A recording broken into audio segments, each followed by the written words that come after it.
嗨，大家好，我綠豆。咁今日咧，我哋呢部影片咧係要講下我頻道嘅未來規劃同埋呢一個點解我啲影片做得咁難咧嗱。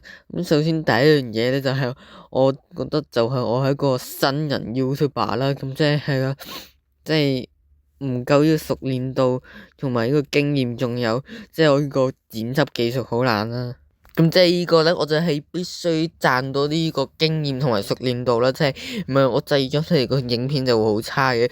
咁順便係啦，我就係要賺一波嘅經驗啦。咁順便係啦，我就係啦，特登去 hea 剪片啦，係啦，即係淨係個片段加埋嘅嗰個配音啦，係啦，就搞掂條片啦。咁最後我覺得真係剪得好爛嘅，好冇？其實我見到嗰啲影片出嚟嗰個觀看次數咧，其實都係有夠好嘅，即係都有啲啦，即係至少都有平均差唔多70幾百幾咁樣啦。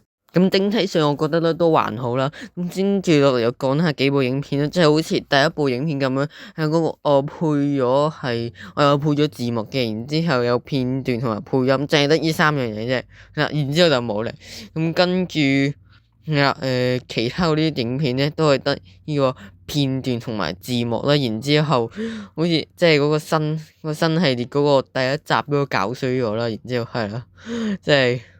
我做得好差啦，好冇？即係都係一樣得片段同埋字幕啦。咁其實咧，呢個就喺度測試緊咧，係啦，我 hea 剪片同認真剪片出嚟嗰個影片嗰成效係點啊？即係嗰啲觀看次數同埋嗰啲喜歡次數，睇下有啲咩分別咯。